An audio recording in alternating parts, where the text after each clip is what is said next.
Hello, everybody. Welcome to the Free State Podcast. We have been on pretty much a 1 month long hiatus, pretty much through the month of July. It's been nice, but it's time to get back to it. And for our first week back, we have Ryan Miner with us. He has a podcast called A Minor Detail, and he runs the Maryland Political Hangout Twitter page. And I just found you on Twitter, and I liked your takes on most things. And I was like, this is a guy with a good head on his shoulders, good criticisms of local government. And started following you, and we interact a little bit. And I asked you to come on once I found out you have a podcast. So, Ryan Miner, give us a quick lowdown of yourself. Yeah. Hey, guys. Hey, Brian, Scott. Thanks for inviting me onto the show. I think that podcasting is fun, and the more podcasters and local media, burgeoning media affiliates that are coming out of the woodwork to provide this really important civic service is great. And I appreciate y'all having me on. Grew up in Western Maryland, lived there, middle class family. My mom and dad were a business owner, and then graduated high school and went to Pittsburgh for a little bit to go to college, and came back, went to work on Capitol Hill, which was fascinating. It was a Republican congressman at the time, and he's no longer in Congress. And then I decided that I wanted to not be in the conversation, but rather follow it. And so back in 2015, I started this. I had no idea what I was doing, but I started A Minor Detail, and then started the podcast alongside that. Really, it's a mechanism to elevate good discussion and local voices, and really emphasize the players in Maryland politics and make sense of the policy decisions occurring at the local, state, and even federal level. And here I am today, and I'm professionally, I work in a healthcare setting. I live in Montgomery County, unfortunately, but I can't begrudge the schools here. We have two kids. One is a University of Maryland, soon to be sophomore engineering student, and one is a 16-year-old daughter who is a lacrosse and field hockey player. And my wife is she's pretty much the bread and butter of our family. And so yeah, I'm kind of boring, despite what some people think. I'm quite boring. If you have good ideas and you speak out against local politicians, people think that you're some person that you're typically not. So I know how that goes. Well, speaking of that, the other night, this local former politician who used to be he was the chief of staff to the late Senate President Mike Miller. And this guy was on Twitter, and as our county elected officials who are paid by our taxpayer dollars, they should not be engaging in things that, attacking private citizens. And I noticed that this guy was like kind of joining the bandwagon of somebody attacking me. So I fired off on Sunday night this long email basically saying, hey, man, why are you doing this? I pay your salary. I want you to write a policy and then send me your social media guidelines. I don't really have patience for county government officials that are making almost $200,000 a year coming on Twitter or coming on other social media outlets and attacking private citizens because they have political or partisan disagreements. That's being a hack, and it's stupid, and I don't like it, and I don't like people who do it. And people in Montgomery County, they think that I'm like a far right crazy person. I'm like, as my moniker here says, I'm a boring, moderate technocrat MBA. That's exactly what I am. But you have good ideas and good questions, and that pisses people off for sure. Yeah. Well, I mean, to the social media thing, one of our friends, David, was commenting on an Anne Arundel County Police post, and he's tagged Spike Kellen. I don't know if you know who Spike Kellen is, but he systemically and historically goes after like very local police stations for like unconstitutional arrests and them, making a big deal about it. So I think he had commented once or twice before, but this one time he commented and just completely, as the kids say, ratioed the local police department. And then ever since then, Anne Arundel County Police Department has turned off comments for on Facebook and Twitter. But that brings you to the point of the legality of it is that, a politician can't block a private citizen on social media. No. It's I can't remember the Supreme Court ruling, but maybe Scott, you remember, but it's technically illegal for a politician to block a single private citizen from any social media account. So, a lot of politicians don't know this because it's a newer law or whatever. And they can get themselves in some hot water, at least nothing else but social pressure. And sometimes that's enough to make them actually do something.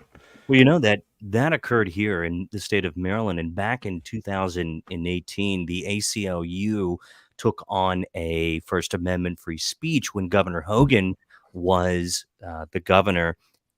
If you guys recall, he was at one point on I think his Governor Larry Hogan page, the official government page, was blocking citizens commenting or leaving negative comments, and someone sued him, and they won, and they basically said that the settlement said that a social media policy that governs Governor Larry Hogan's Facebook page mandates that they can create like a kind of like a personal page or even like a campaign page, but you cannot block citizens if you are disseminating public information as a government official. And I agree totally with that. I think it's stupid. And Governor Hogan, I think at one point had blocked like 450 people from his Facebook page.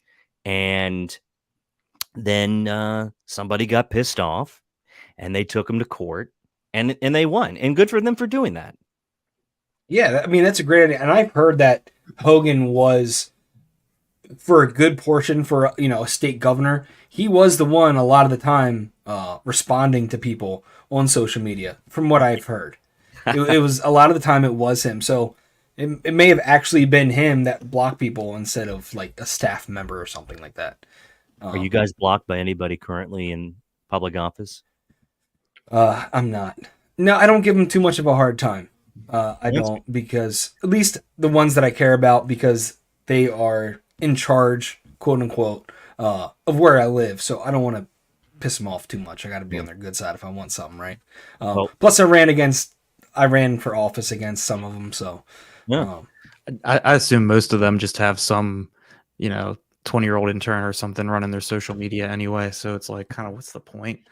But I think someone did tell us that it was actually Larry. I forget who told us that. It might have been Allie that said. Yeah, it was Allie Rack. Yeah, said Larry Hogan's actually the one hitting the keys on his Twitter. So interesting. Well, I'm currently blocked by Eric Lukey, who is in the Wes Moore administration, and he serves as his chief legislative officer. And Eric Lukey is a former Maryland state delegate in District 14 in Montgomery County, and he's a pretty progressive type of guy. And I think I upset him one day, and he blocked me on Twitter.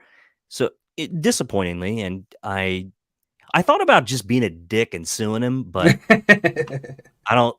It would take my time and effort. Yeah, right. I don't really. There's nothing out there that Eric Lukey says that I really need to see that badly. So yeah. But if I were a real jerk, I might sue him. And maybe one day you'd be like, you know what? Screw this guy. I'm going for it. Mm-hmm. You can always change your mind as long as you're blocked. That leave nasty comments. Like if you can't engage, we can have disagreements, but if people attack me personally or attack somebody else personally, I don't want to see it. No. I don't want to see it. No, it's you want to hear it. You don't want to hear their comebacks. You want to hear their policy.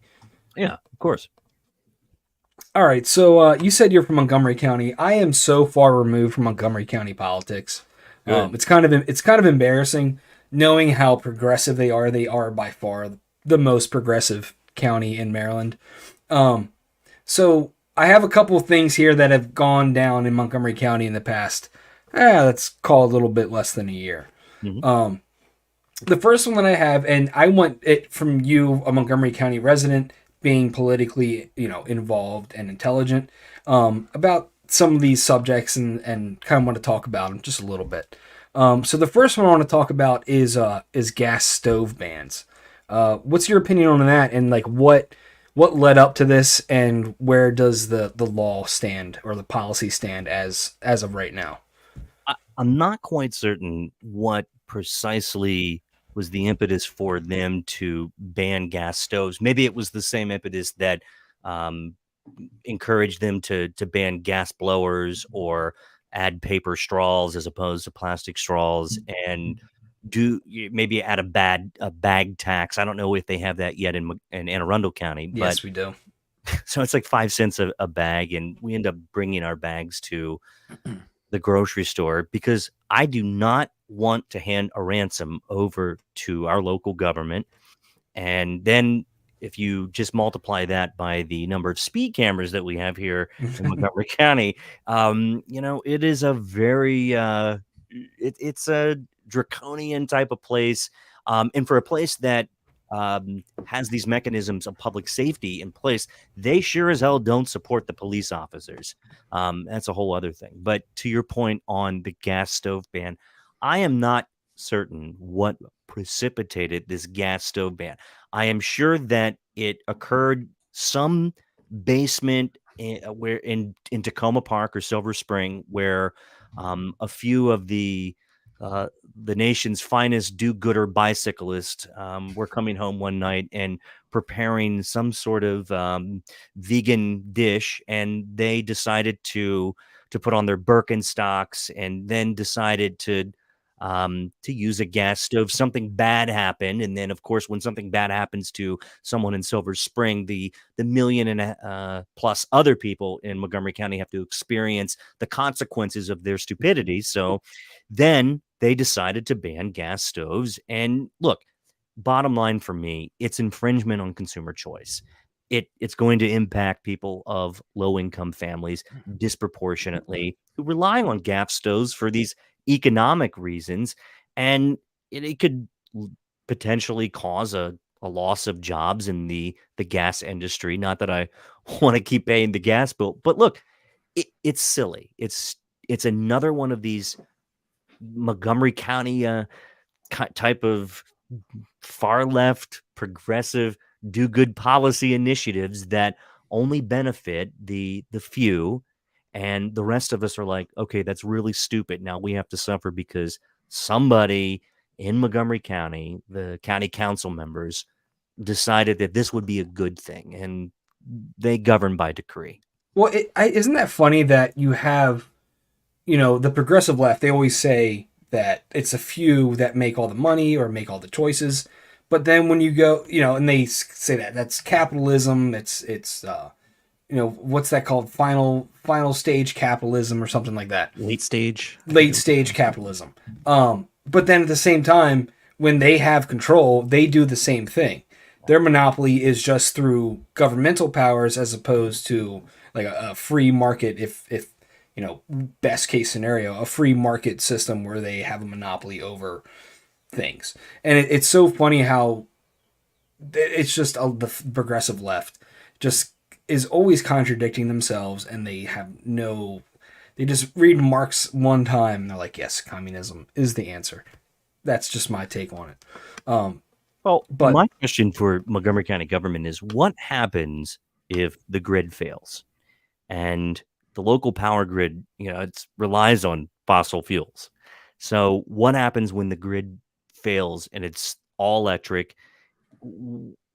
How are people going to cook? How are people going to get heat? Or there's multiple, even environmental impacts that they seemingly overlook, but they're telling us that it's a good thing because they believe it's a good thing. And again, the rest of us simply have to suffer.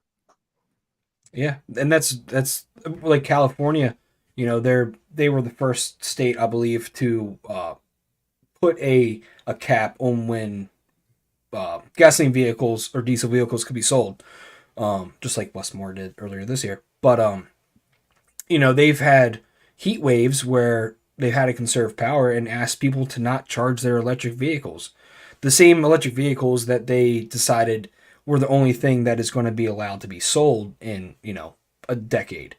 So they're just contradict themselves all the time. And I think it's ignorance. A lot of it is ignorance to not recognize where the majority of our power comes from. It's not renewable energy. It's mostly coal because there's a whole stigma with nuclear energy. No. So the gas ban began with Hans Riemer. He's a former county council member who ran for county executive in the last election year, last year. And he had said at the time something along the lines of that fully electric buildings, they're less costly to operate over the life cycle of the building, and they're healthier for indoor air quality because they apparently don't produce carbon monoxide or nitric oxide, these pollutants, and they're shown to not contribute to asthma in children and disproportionately affect communities of color. But the county is discouraging, they're not necessarily banning it, but they're discouraging people to use gas stoves, and they want us to all take a pledge to electrify everything.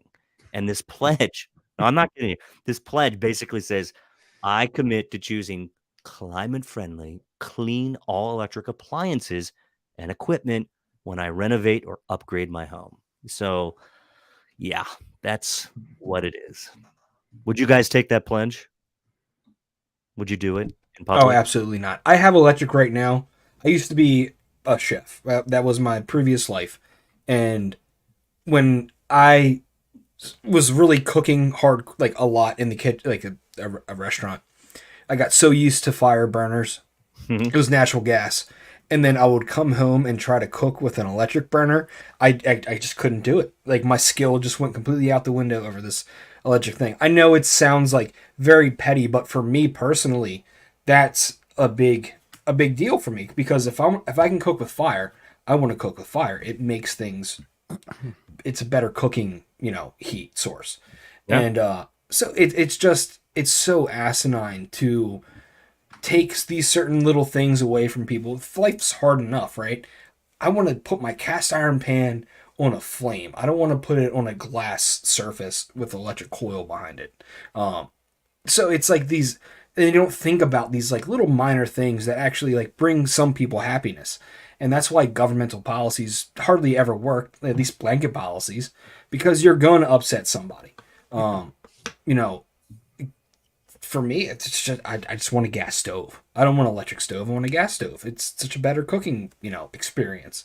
And it's just little things like that. And people, they brush those kind of arguments aside. But who knows how many people that's actually affecting? How much more they like cooking on fire?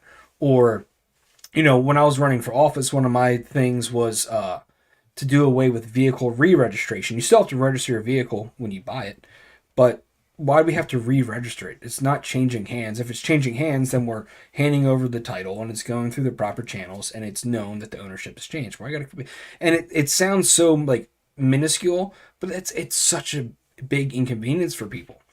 Just like talking to people about this, so you never know what like the most minor details are really going to sway somebody. Nice. I like it. Thank you for using that pun. There's people out there who don't always understand the pun. And they're like, but your name is not spelled M-I-N-O. And I'm like, okay, I can't even explain it. You're exactly right, Brian. And see, this is where the left comes in. Will say, God, would this guy just move to Anne Arundel County for God's sakes? Well, those bans will come here next. I mean, I feel like that's their whole strategy with a lot of these environmental policies. We saw it with the bag ban, where they do it first in Montgomery County, then it moves over to Howard or PG, and then Baltimore, and then it's in Anne Arundel. Well, Scott and Brian, I wanted to ask you, what is your take on your current county council and county executive who was reelected last year? My county council person, Trevor Volke, is Nathan Volke. He has a younger brother. I always screw that up. But Volke is my council person, and I am mostly I it could be way worse. It could be like the rest of the county. But as a whole, our county council is just going further and further left. Stuart Pittman, in my opinion, is just a crook. He's a deceiver. He's a liar. And he's just following along with the progressive left agenda on a small scale, even up to I don't want to sound like a conspiracy theorist, but I'm going to say it is the globalist agenda of 2030 agenda, and he has his own 2030 plan. He wants to go up and not out. He wants to prevent farmers from growing. He's everything that you should worry about with the progressive left, in my opinion. And no, so yes, I don't like him. Well, why couldn't Jessica Hare beat him? Honestly, I don't know. I have no idea. I think there was some level of corruption. I can't, Scott, do you remember like what the kind of deal was? Like it was Recently? like something. It was when she was running. It was like her husband owned a company, and I wasn't familiar with it. honestly, I was historically there's been issues with corruption with Republican elected county executives here. Can't remember the guy's name, but it was when I was in high school. Yeah, he Don Dwyer. Don Dwyer.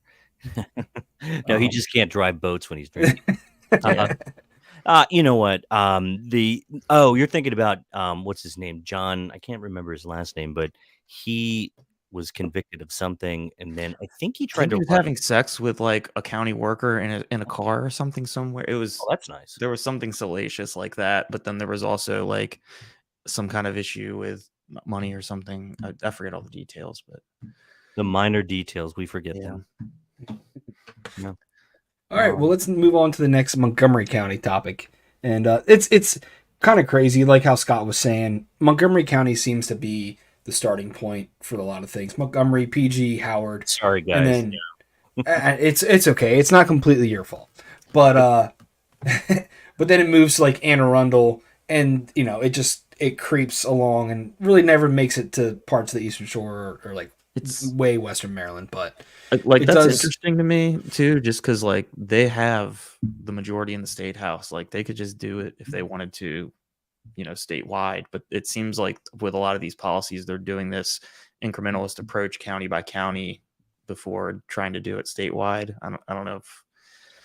Well, I think the reason I think that is because less people focus on the politics that actually matter, and that's your county or city council.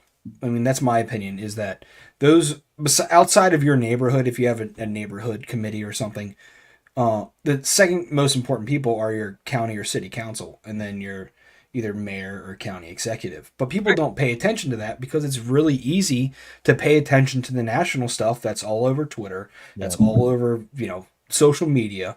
It's all over the place, so it's easy to keep up with that stuff. It takes a little bit of effort, a little bit of work and involvement in order to follow local politics. Yeah, I agree. And I'm a big fan of government closest to the people, municipal government. In fact, the mayor of I live in the city of Gaithersburg. And I think for being inside of a city municipality, we have a very moderate mayor and city council. In fact, our current mayor endorsed Governor Hogan, and they are big supporters of the governor's transportation project that is seemingly now dead in the Moore administration of expanding 270 and fixing the American Legion Bridge. I could talk for hours about that. But for example, in Gaithersburg, the mayor, he's my neighbor. He lives a block away, and I see him most mornings walking his dog when I'm out there trying to be healthy. And I talk to my city council members on Facebook. I ask them a quick question. I see them out and about. And what I like about municipal government is that if you need a quick question answered or some sort of maybe regulatory struggle, you can get an answer really quickly. And most municipal officials in the state of Maryland are very accessible. And that's so critical for good government, because the thing that pisses me off the most is when people are elected to public office and then they are distant, aloof, and just do not respond timely. Like, if you send a county council member or even a municipal figure, a city council member, an email, they should be able to respond within 24 hours. Come on. Mhm. Yeah. And if they don't, then there might be some sort of problem. Now, look, there's always exceptions, but maybe it's a weekend, but still, most of them are even going to give you their cell phone numbers if you're not a crazy person. Right. Yeah. They give them out pretty easily too. Yeah, and I respect that, and that's why I think people should if they have an inclination to run for public office. Why is it that this generation feels like they can immediately run? Yeah, they start at the bottom. They may not have been in any office, and then you get these like political consultants that work for these presidential campaigns. There's one guy that in particular I'm thinking of, Joe Vogel, who is running for Congress after spending 90 days in the legislature. Why is this generation thinking that they can go from 0 to 100 with bypassing every single aspect of what it takes to be a good public servant, which is you gotta work your way up and run for municipal government. If you live in a city council jurisdiction, and if you live in a charter form of government somewhere and you are interested in local government, by God, put your name on a ballot and go out there and make your community better. Get involved with local commissions and boards and even nonprofits, and support your community and work yourself up to a higher office. And I think it's great when people want to run for office, but not me. Too much baggage. I had a fun time running for office, and it was an experience for sure. But I'm going to do it again. And like you were saying, I think because I'm part of that generation, there's a lot of if you can get instant gratification, you're going to go for that as opposed to putting in long-term work for a lot of things. I mean, I'm guilty of that. I ran for state senate, out of the blue. I just ran for state senate. Nothing wrong with that. But I mean, if you have a good grasp on the issues and you don't live in a city municipality, then that might be your opportunity to run for local government to represent your community. I still think that's great. But I'm talking about people that are like, yeah, I spent 90 days in the General Assembly, and he's calling it his tenure. And that, I just think that because I've had to work for everything. I mean, my family, we weren't rich. We struggled at times, and everything, and like probably the three of us, everywhere that I have gotten in life, it's because of my own sweat equity. Nobody's ever given me a damn thing, and I've never asked for anything. And so when people think that they are ready to be a United States congressman after spending 90 days, we're talking about his first, not even a year into his first year as a state delegate, he thinks he's ready to be in Congress. And I just don't know why that is stuck in my craw, but it like pisses me off to my core. How old is he? 26. Oh my gosh, 26. You don't have like enough life experience. The guy worked for Hillary Clinton and Cory Booker. Like, come on. He was like a coffee guy for them. Right.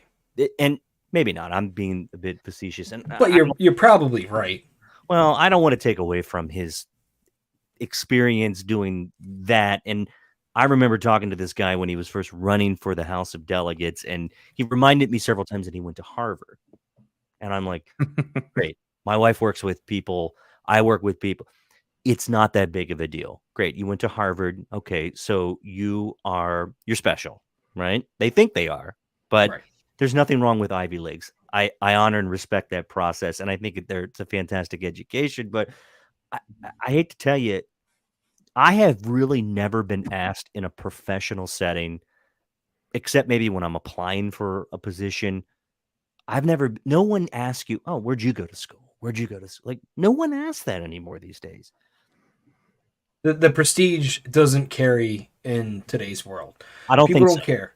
If it's a place of true, of trying to get work done, then they don't care. If you can do the job and you're a quick learner, that's what they want. My dad and my stepdad, or my dad, he's a blue collar guy, and he never went to college. And it, my grandfather, his father, he's since passed. He was career Air Force, and college, it was emphasized. It was an option and an opportunity. But my dad, he chose to build a career. And growing up in Western Maryland, that's what many people did. And there should never be any stigma attached to that. And I just don't understand why. And my dad has worked for everything. He has more street smarts and more just life experience, and could talk to anybody anywhere at any time and instantly connect with him. And I tell them that all the time. I said, I told him, Dad, you have a gift. You can connect to anybody at any time. I mean, he is a man of the world, and it doesn't matter what room he is in. He could talk to anybody and make friends. And I would put my dad's 40 some years of experience up to Joe Vogel's any day. And my dad could go to Congress tomorrow and be a more effective representative than someone that went to the Kennedy School of Government at Harvard University. I don't know if you like, since you're talking about like Congress and stuff, I don't know if you follow Justin Amash or Thomas Massey at all, and some of more so Justin Amash. I like him more than Yeah. Massey, because Massey he gets into the partisan hackery stuff. Like I used to like I like Ron Paul and Rand Paul. I mean, Rand Paul's sort of like the Shasta of, Ron Paul being, Coke. Right.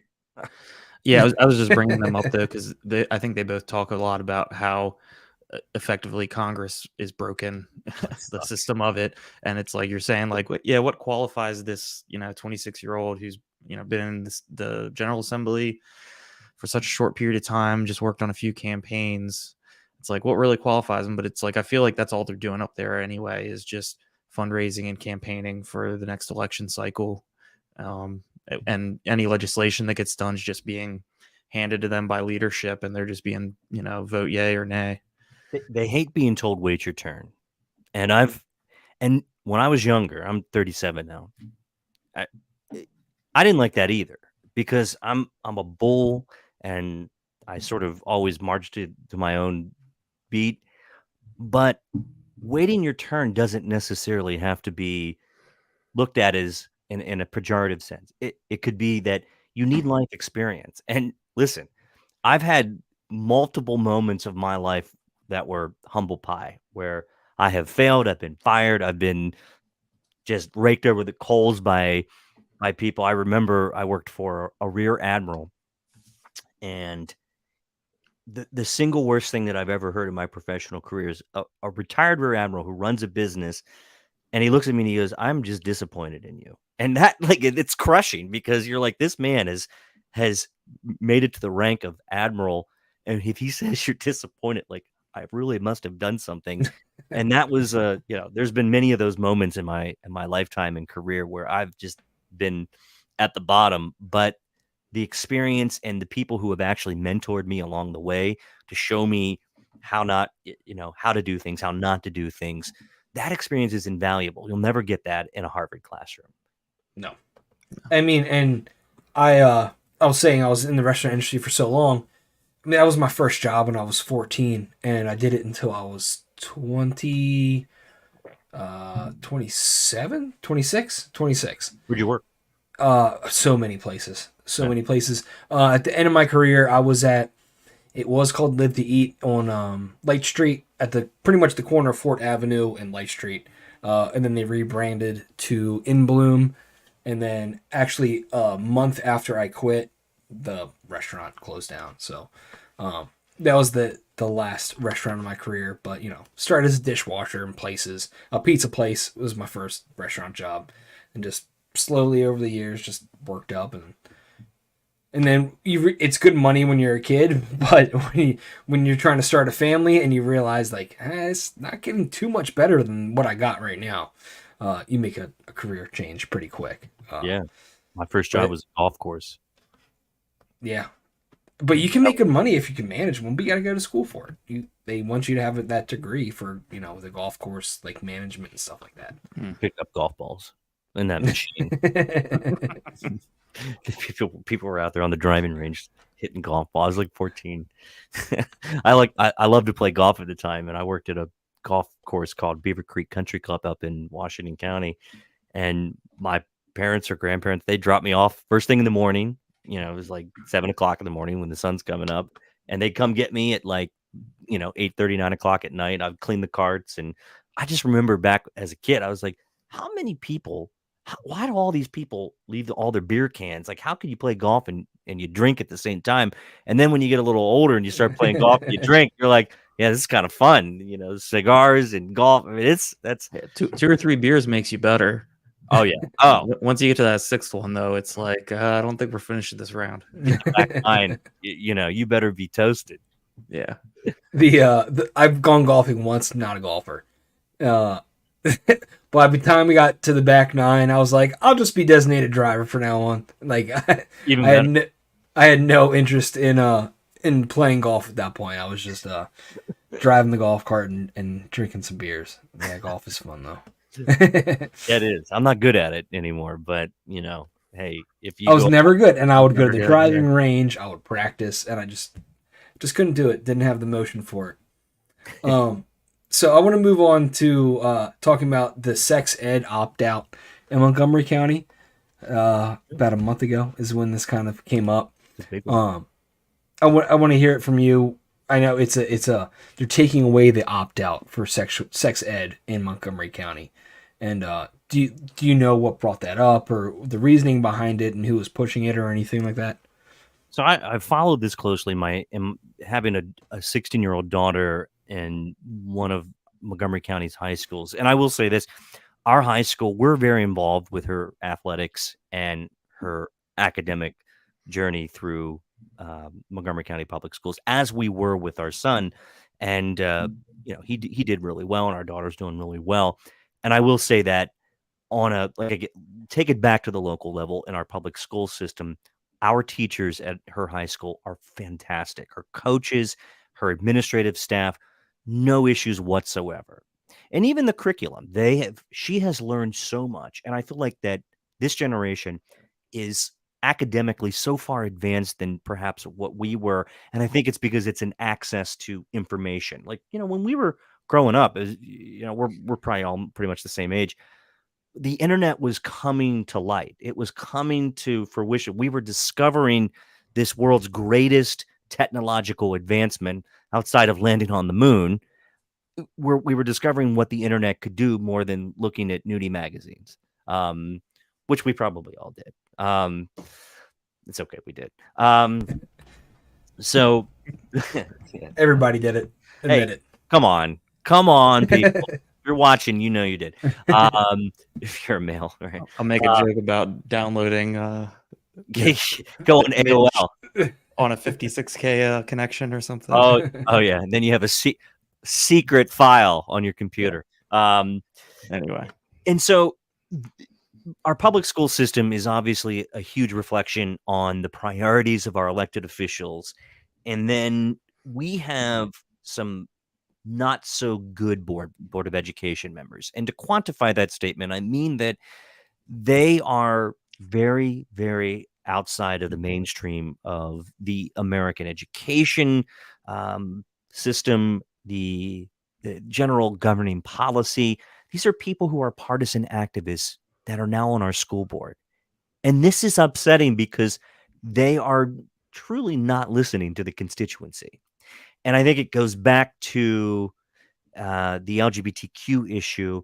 And I just want to be clear. I'm very empathetic and sympathetic to our LGBTQ community. I have friends who are married to same-sex partners. I have no issue whatsoever. And I think many of us, most Americans are past that point of being like, oh, it's we're against that.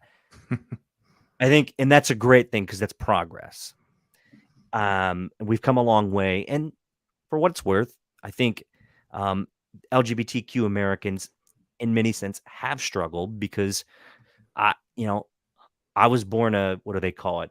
The cis, is that accurate? A cis straight white male. And Yeah, that's who I am. And I think that now there is a movement afoot that says parents who aren't necessarily comfortable with some of the more sexualized content, they are not going to be able to opt out their children in Montgomery County from reading certain pieces of curriculum and supplemental reading materials. And I think it goes, obviously, the crux of this is the LGBTQ issues. And I think that we have to separate them. And I think that we should be able to talk about people who are different and embrace the differences that we have. But parents should also have the freedom and the right to say, you know what?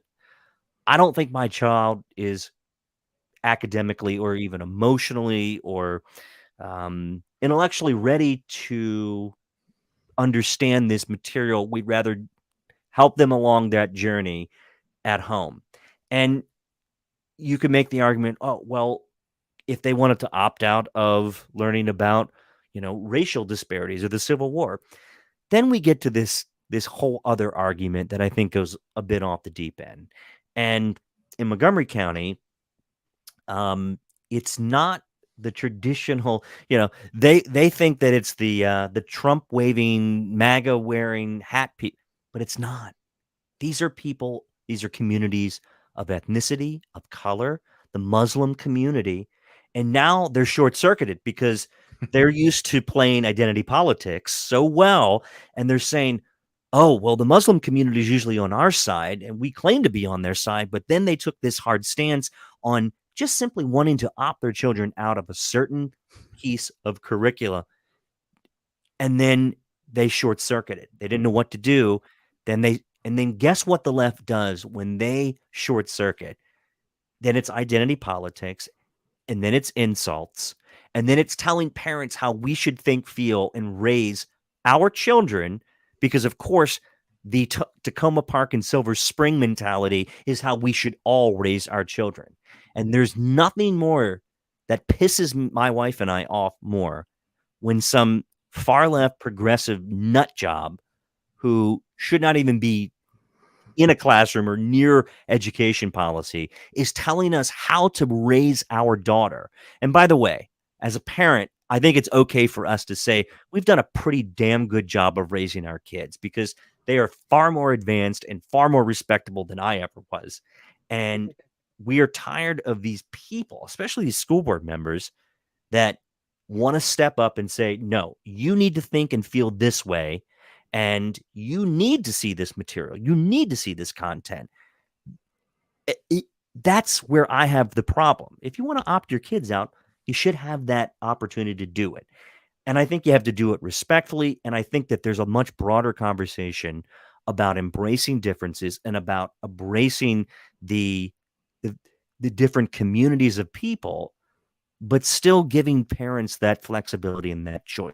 You're taking that choice away. I mean, these are people who are very pro-choice. They're taking that choice away. And what's that saying to us as parents? They know better how to raise our kids.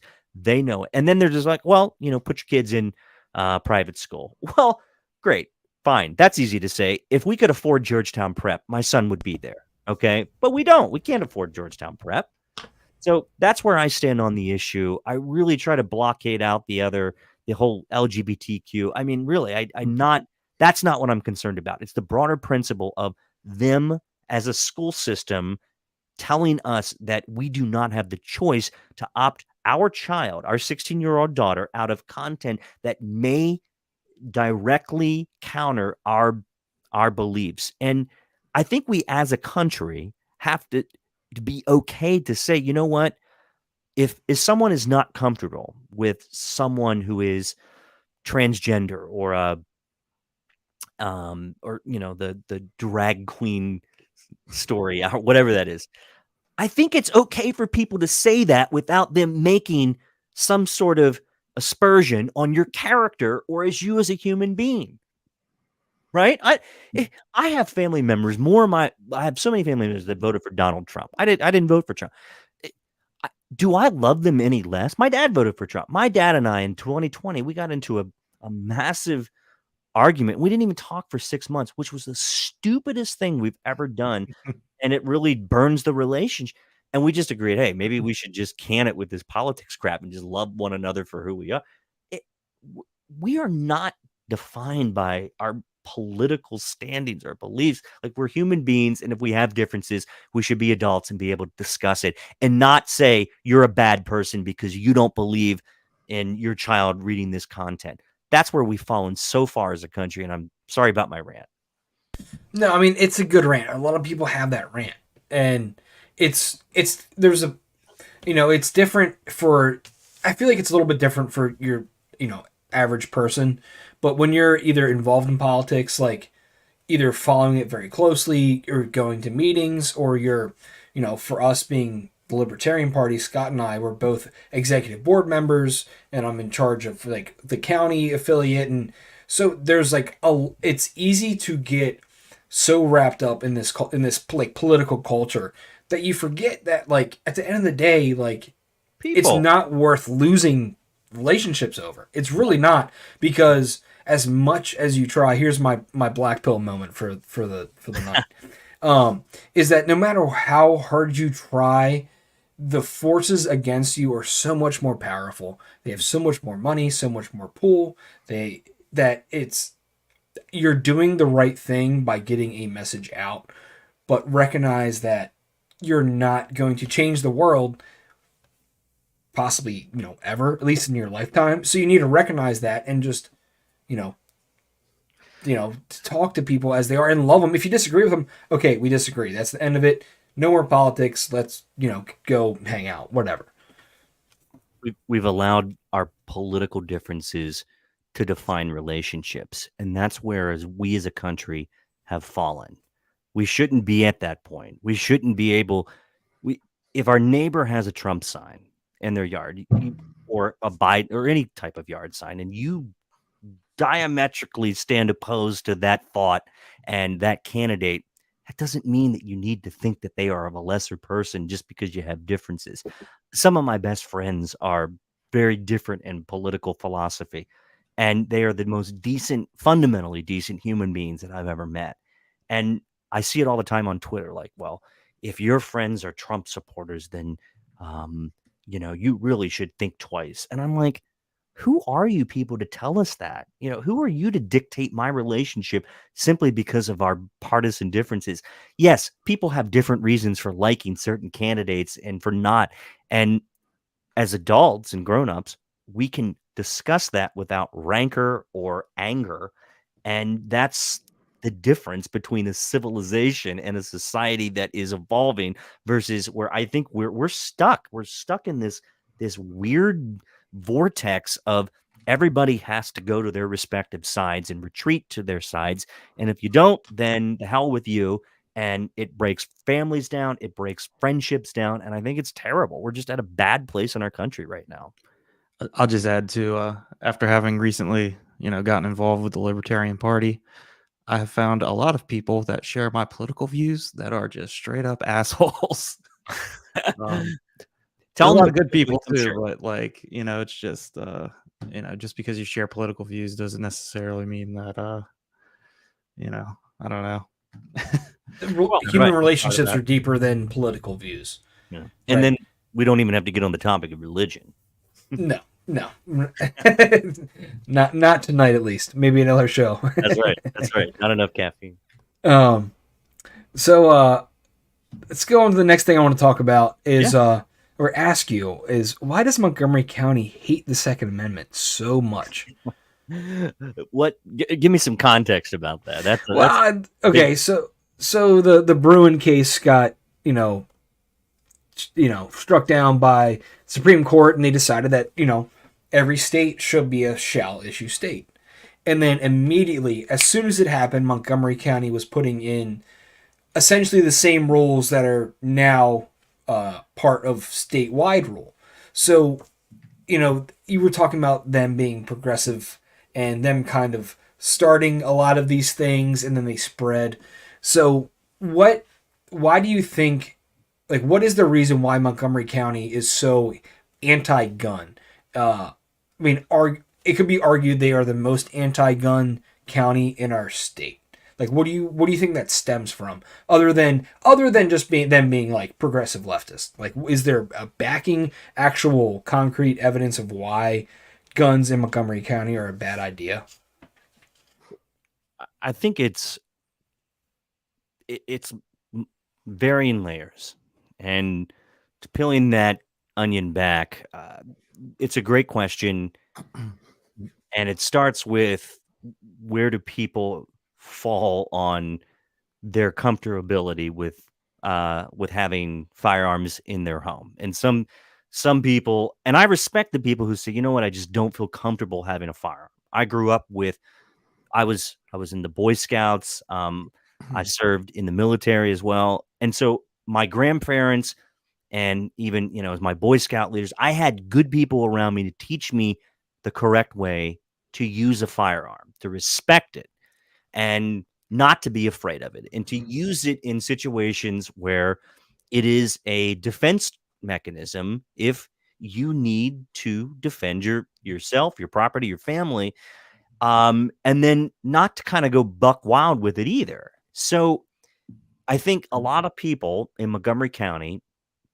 who are from here, who live here, and I don't want to cast aspersions on them either, but I think that there's a general uncomfortability with firearms, and then it's exacerbated by the whole progressive circles that they travel in, and then understandably so, looking at much of the gun violence in this country, that's taken root in many communities, which is terrible, and we haven't resolved that. So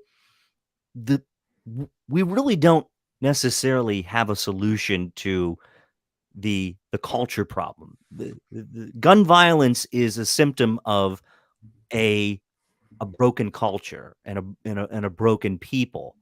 And until we figure that out, we can ban as much things as we want. Governments can try to do that, and it's still not going to save as many lives as they would hope.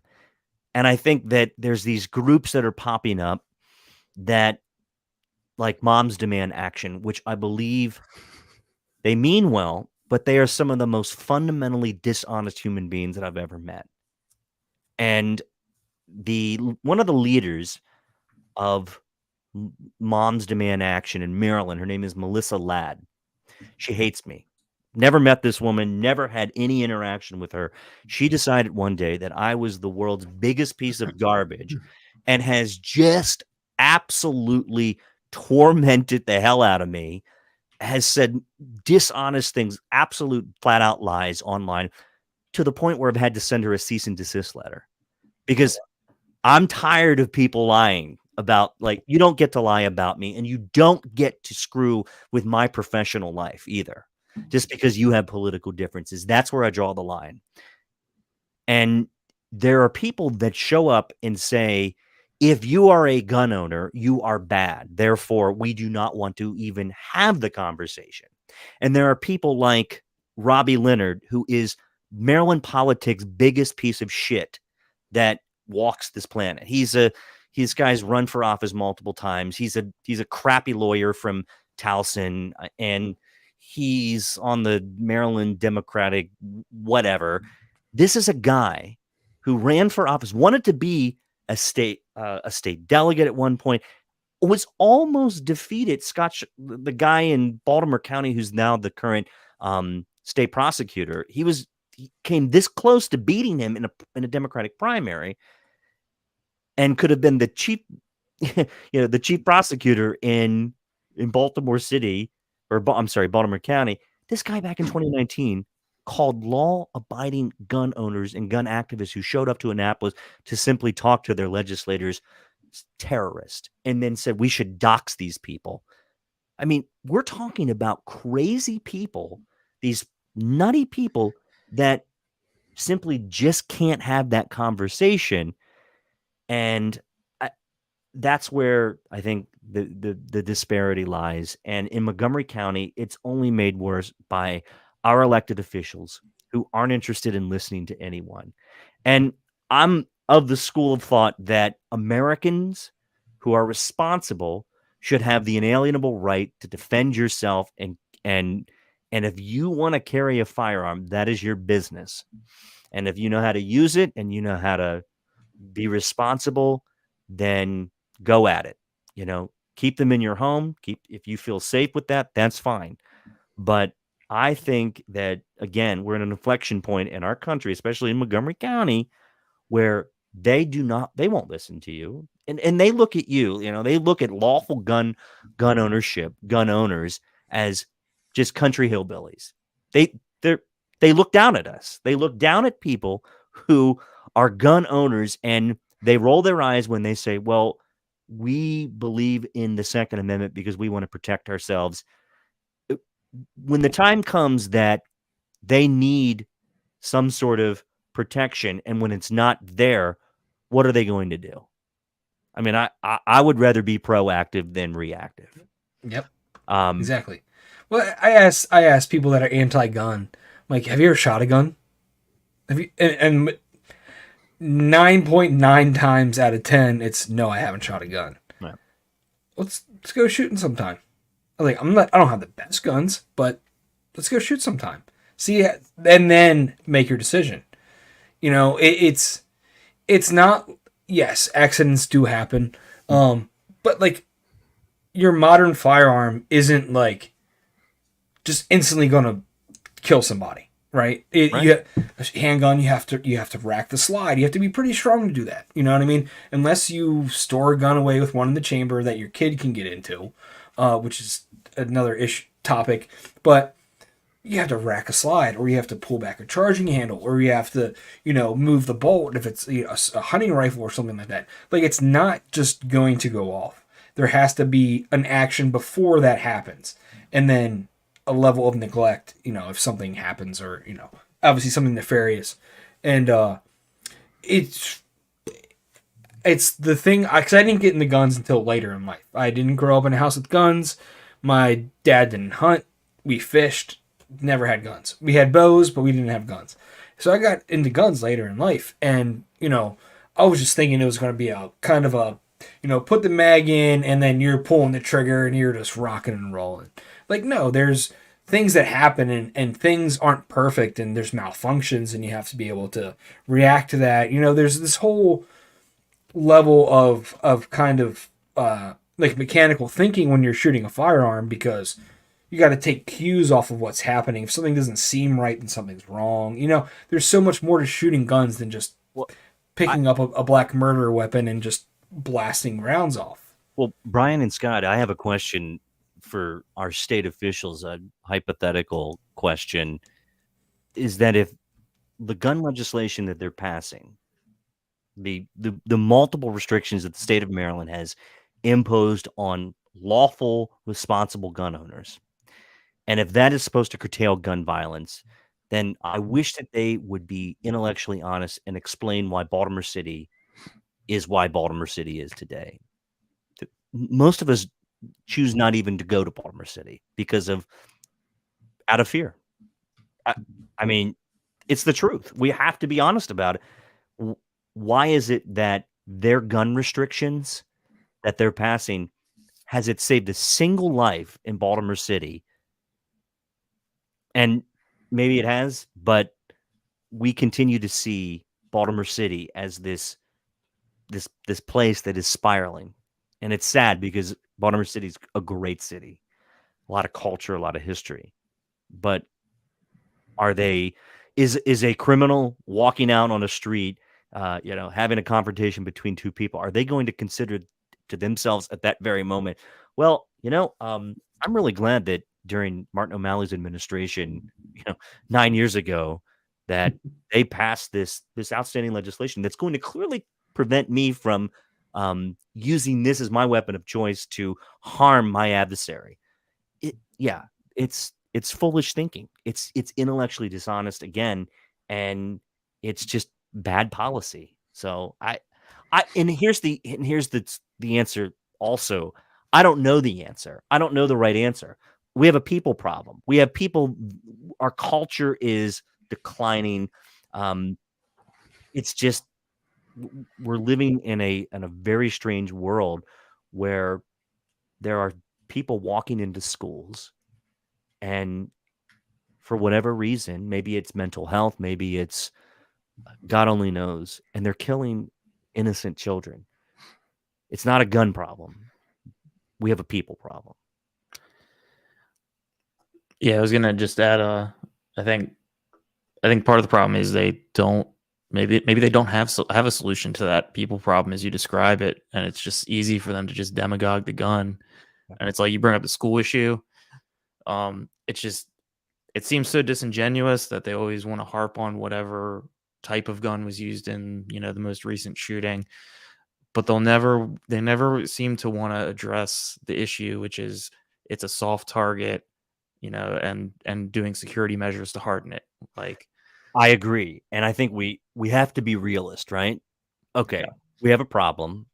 We can solve a problem by approaching it in this direction, or we can continue to dance around the problem and do these very incremental changes and then politicize it, but it still doesn't fix the problem. So we live in a heightened security world. And I think Israel gets it right on many fronts when it comes to security, especially airport security. So what are we really going to do to be serious to fix the problem? And to your point, Scott, I agree. I mean, do we have to add increased measures that are uncomfortable at the time but will save lives in the future? And I think the answer is yes, we do. Yeah, I think a couple armed security guards. Yeah. Just make them think twice. But in Montgomery County, yet they want to remove school resource officers from our public schools.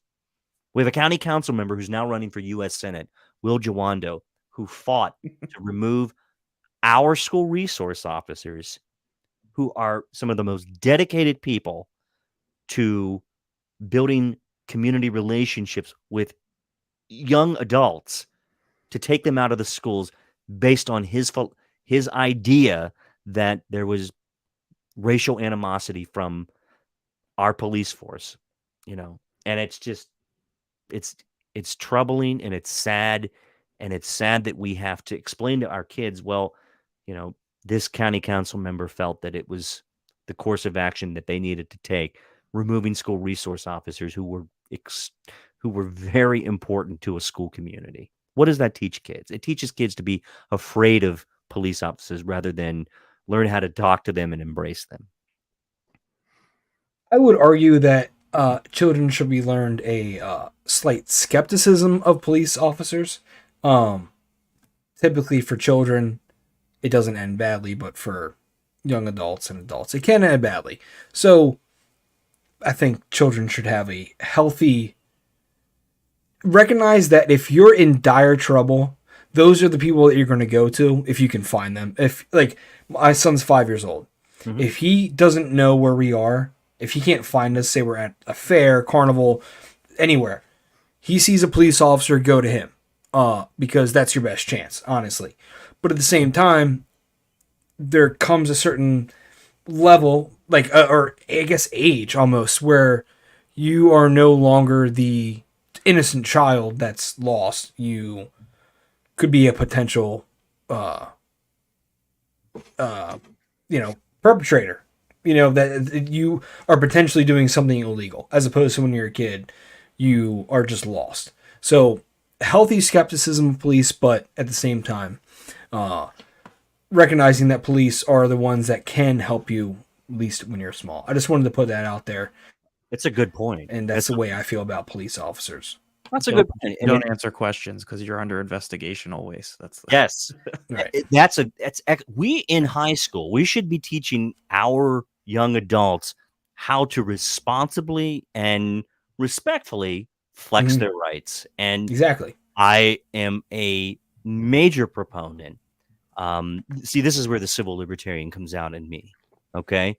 Because I've always been taught the right way. And look, you don't have to be a jerk to police officers. You can respectfully invoke your rights and when you're in the presence to say, hey, am I being detained? Okay, yes. All right, well, I'm not going to say any more. And if you want to speak with me, then you're going to have to talk to an attorney. And I have that right. And if I'm not being detained, then I'd like to be on my merry way and get back to my life.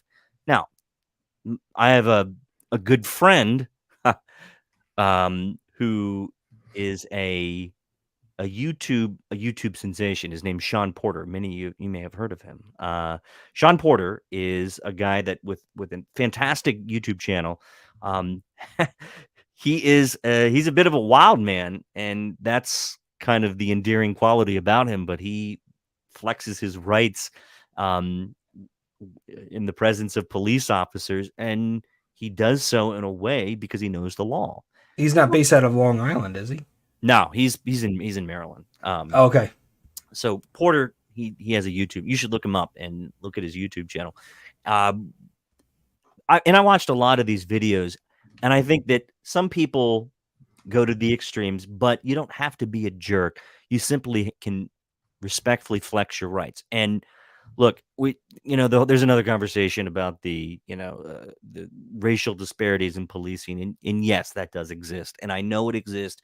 We all know that this country has had a reckoning and still is going through that process. Nevertheless, you shouldn't be looked at as an idiot or a jerk or anti-police simply because you say, you know what, I'm not going to talk to you, or you know what, get a warrant. You're not coming in my house. You're not looking in my trunk. Is that a plain sight test? You're not going to come in my car. You're not going to search my property. I'm not going to give you my name because we're not a stop and identify state, because I don't have to and I don't want to. So if I'm walking about and law enforcement stops me for whatever reason, and I don't feel like giving them my name, and if they can't articulate their reasonable suspicion about why they think that I have or am or will commit a crime, then that's my right as an American citizen, and I will flex that. And I think the greatest invention of the 21st century policing is body cameras. So, well said. Couldn't have said it better myself. Because I mean, I might take it a bit further. Being a libertarian, I want more privatization. Lean more towards private policing. Scott, I'm pretty sure you would agree with me wholeheartedly. Because as police stand, they are the armed wing of the government. And what they believe or is true is what they enact on, right? They're supposed to uphold the Constitution, but how do you uphold the Constitution when local laws contradict the Constitution? So it's that weird line, and maybe that's another conversation. Have you on again? We'll talk about just police reform for hours. I'm totally down for that. And I think that there in the last 10 years we've gone through accountability, and that's been an important discussion about accountability for citizens, accountability for police officers, and then holding people accountable for their actions, including citizens, as well as there are bad apples out there in every field. And just because there's one or two bad people, that should not condemn an entire police force either. But I think that we need to, as a country, begin the education process much earlier and teach people really how to interact with police, and tell them and teach people not to fear them. Because look, there's a lot of our friends and family. Look, you get pulled over, and people are automatically, they feel this need to talk, to explain. And if I were a lawyer, and I would tell somebody who's being pulled over, especially, a teenager, just shut up. Don't say anything. You have that right. And, people end up talking themselves into getting arrested. Yep. Me. Hi, it's me. 18 years old in Ocean Pines. I talked myself into getting arrested. I totally did. Me, it was a fraternity party, and I was like the asshole fraternity guy back in the day, and the cops would have left, and they were Pittsburgh City police officers, and they were cool, except I was being a jerk. And they were like, you know what? Screw it. We're going to cite you all for alcohol. And yeah, my roommates and fellow fraternity brothers, they were not happy with me. They were like, you should never talk again. No. Yep. And I didn't learn my lesson because it happened again, too.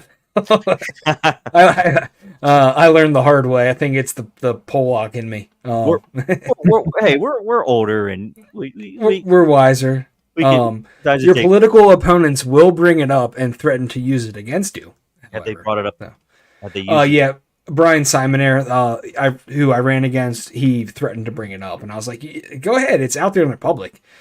I told him, I was like, "You have 16 years of voting history in the legislation, so we'll see what people think is worse: my multiple, minor charges or your voting history." So, then again, I'm sure his own daughter won't even vote for him anymore. So. Exactly. Your history is speckled as well, sir. So. So we're over an hour, but I did want to touch on this because it happened as I was about to send you the show notes. The Trump indictment came out. So I just want to touch on this real quick, just because it's nice and fresh, and have that. I thought you were going to do this. Kristen Mink. Oh no, I want to talk about this Trump thing, and then send us off on our way. So this is from the Washington Post. It says a third indictment against former President Donald Trump was released Tuesday. Trump faces 4 charges in connection with what prosecutors allege was a plan to overturn the results of the 2020 presidential election. And the released document says count 1 is conspiracy to defraud the United States. Count 2, conspiracy to obstruct an official proceeding. Count 3 is obstruction of and attempt to obstruct an official proceeding. And count 4 is conspiracy against rights. I didn't get a chance to read through it and what kind of, how they break it down and stuff like that. But I'm imagining that this is all stemming from January 6th and his outrage with the election. And my opinion is probably just like the other indictments that he's gotten. It's not going to stick, and it's just going to be a waste of time and effort and energy. What are your guys' thoughts on that? I respectfully disagree. I think he is one of the most toxic elements in American politics. I think that he absolutely knew what he was doing. And I think that I think Jack Smith is an effective prosecutor. And I think that I have to see how it all plays out, of course. I haven't read the recent round of indictments, but I think that Donald Trump should not be running for president right now. He should be focused on staying out of jail. And he may very well stay out of jail, but he's going to get convicted of something. And I think that a jury of our peers will obviously make that determination, and they'll hear the facts. But I think January 6th is one of the lowest points of our country, just watching that. And it was horrific. And there's no, it's just what I witnessed was horrible. And I think that Trump's subsequent claims that the election was stolen has damaged this country's institutions. And I think that, I think he's pathetic. I think he's just absolutely a pathetic person. And I think the show's over for him. So that's my thoughts. Yeah, what do you think? Yeah, I was just trying to read through the indictment while listening. It's quite a lot. It's like really 45 pages. Yeah, it seems like a lot of it, or at least what I was seeing initially, was related to their whole scheme of the alternate slates of electors. that they were trying to get installed. There's co-conspirators. Right. I forget what it said. There was I saw some language that jumped out at me that was known and unknown conspirators to the grand jury, or so I don't know if that means there's certain people that are cooperating that are the known and yet to be charged co-conspirators. I don't. All of this stuff, I just feel like they're gonna go and get him somehow, and at the end of the day, they're by going after him. They're, if anything, I don't know. I feel like it's just gonna backfire if that's the point, to like have him win the Republican nomination, because it seems like every time they do one of these, his poll number, there's a new poll that comes out that's he's doing better. Yeah. Is there an alternative to him though? I mean, in the Republican Party today, it's certainly not DeSantis. I mean, his campaign has sputtered. That guy has the personality of gonorrhea, and it's just. I saw you tweet that the other day. And I have a draft that I don't think I sent, but I was gonna say the difference is gonorrhea is treatable and his condition is terminal.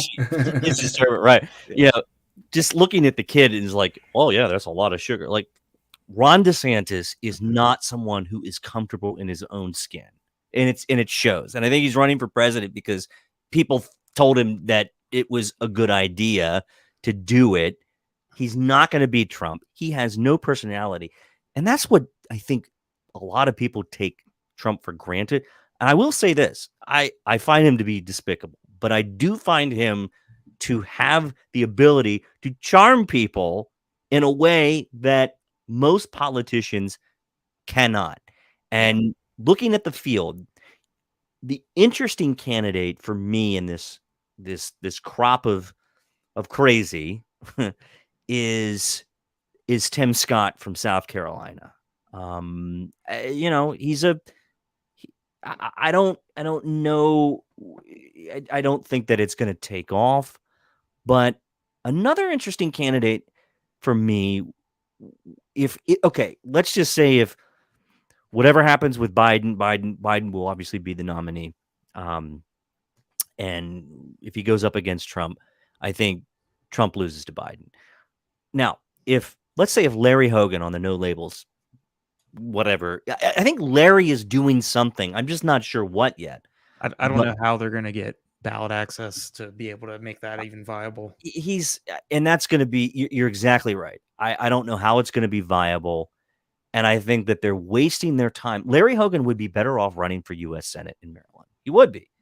I think he would win. I really do. I think he would either win or come very close to winning.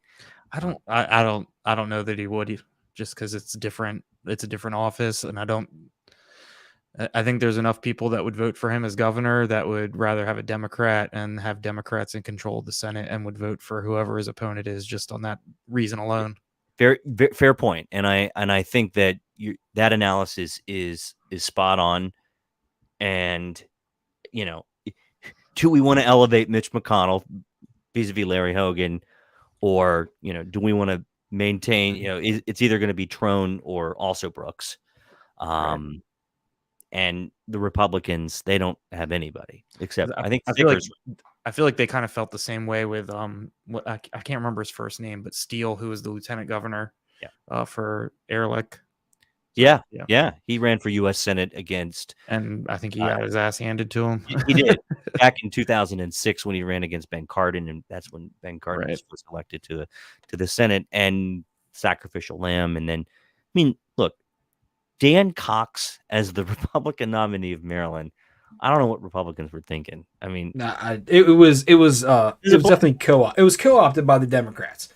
It was. They fundraised for him because they knew that he would lose. And I've tried telling people, like, there's a bit of a strategy to voting for people in office. And I was telling my, more Trump people that do not vote for Dan Cox because he will get completely demolished by Wes Moore. But they couldn't help. They couldn't help themselves. And it was like reverse TDS. They could have sucked it up and held their nose and voted for Kelly. Kelly would have I honestly believe if Kelly Scholes, who's a truly a good and decent person, she's and you may disagree with her, and they tried to paint her as like a moderate whatever. And Right. I've known Kelly for years. She is a die in the wool, true blue conservative, and somebody who has truly lived the American dream and has been blue collar and has worked her way up. And Kelly simply had the wrong people. She had bad advice and she had terrible campaign strategists, and it just resulted in a disaster. And it was embarrassing for Hogan. I mean, Hogan was a week before the election in Maryland last July. Hogan was up in Maine, like shaking hands and hanging out and Kenny Bunkport with former President George W. Bush. He wasn't in Maryland stumping for Kelly Scholes, his handpicked successor. He was up in Maine. He knew she was going to lose. And he even said something about, David Lasher, the Libertarian candidate. He didn't say it. He was like, well, I'm looking at third party candidates too. Like, he spoke more outward about voting third party than anything. Something bad. I don't know what happened there. And I just think the inside story on that was she stopped. Look, I love Kelly to death. I think she's a fantastic person, but I don't know if she just stopped listening or just kind of, I don't know. I mean, Cox, he took the moment, he ran with it. I said it from the very beginning. Cox is going to be the nominee. You wait. Like, people were like, no, you're nuts. You're crazy. February of 2022, people were telling me, you are insane to even think that. I'm like, okay, just wait until July. He's going to be the nominee. Yep. Yeah, I think they probably just took it for granted that, Oh, there's a very motivated, like, Trump base of, in the Republican Party that was going to turn out hell or high water. They were pissed at Hogan too for the lockdown. Yeah. Mm-hmm. Yep. Well, yeah, I that's what I was going to say about Hogan. I think as far as Maryland voters go, kind of like O'Malley, he had such good approval numbers his entire tenure, but on his way out, I think he pissed everybody off. I think between lockdowns and he was really hard about lockdowns. He pissed off the more right-leaning Republicans, and then some of the things that he did in office with not, funding this or funding that pissed off the left. So by the time he got out of office, people are done with Larry Hogan. I don't think, to add to what Scott was saying, I think people are just done with Larry Hogan. I think what was his good approval numbers when he was in office are also his crux out of office. And I think that's his political career is done, I think. To even be talking about a completely unknown third party, that's political suicide. It always is. Look at libertarians. We've been around for 52 years, and we're still seeing that as a joke. So it's like, you should have made a decision, but now you kind of ruined it for yourself. I mean, we are a joke, right? No. Well, we try really hard, Scott. But who changed the conversation and will forever be a hero to the modern day libertarian movement is Ron Paul. And I love Ron Paul for many reasons. And I think that the old man, people thought that he was crazy, but if you really listen to his idea, he wasn't at all. I mean, he's a very bright guy. I think that his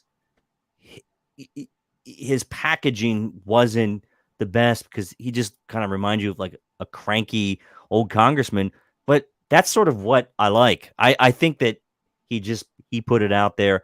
His ideas resonated with a lot of people. There was a movement, and I respected that because Ron Paul, most of what he has said has come true. I think I don't think Rand could even touch his father.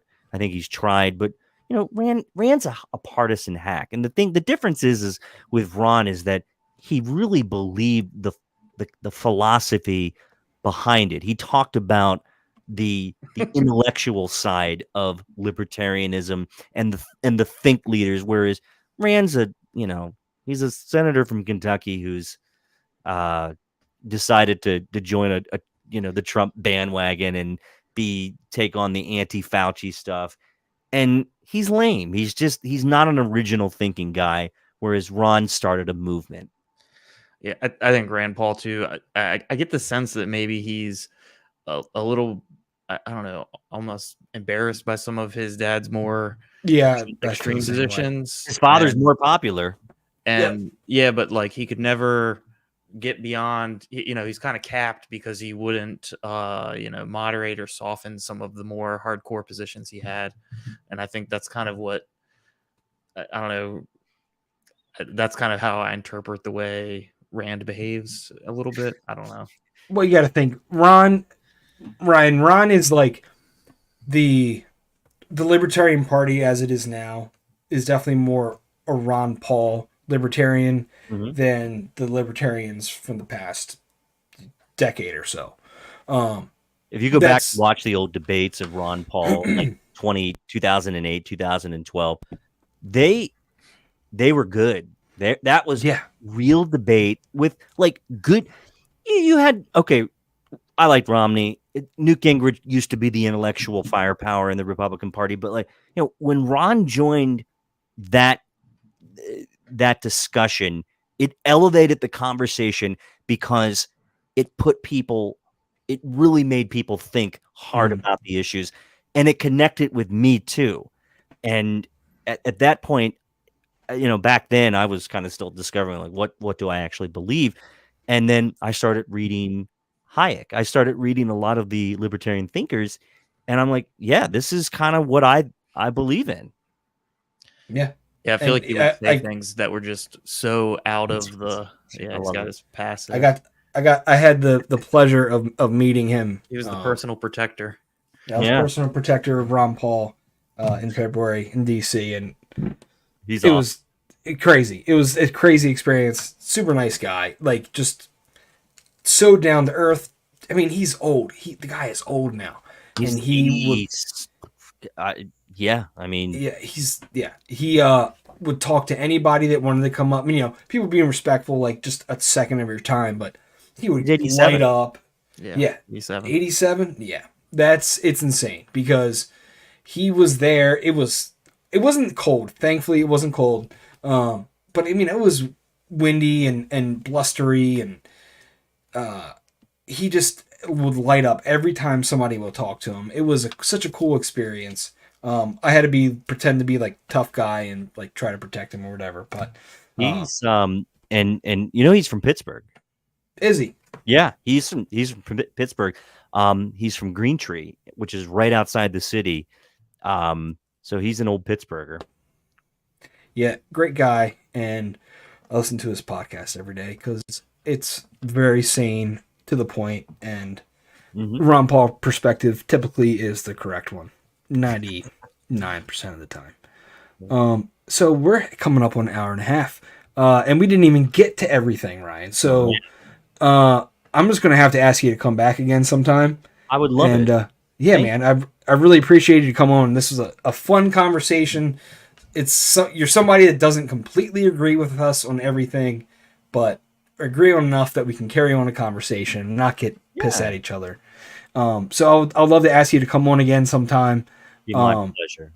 And I'll save that Kristen Mink topic for next time. It's a good one. I want to know I don't quote unquote hate her. I think that she's just we can talk about that. We'll talk about it. She's the one that called the parents racists, right, or white supremacists. So that were.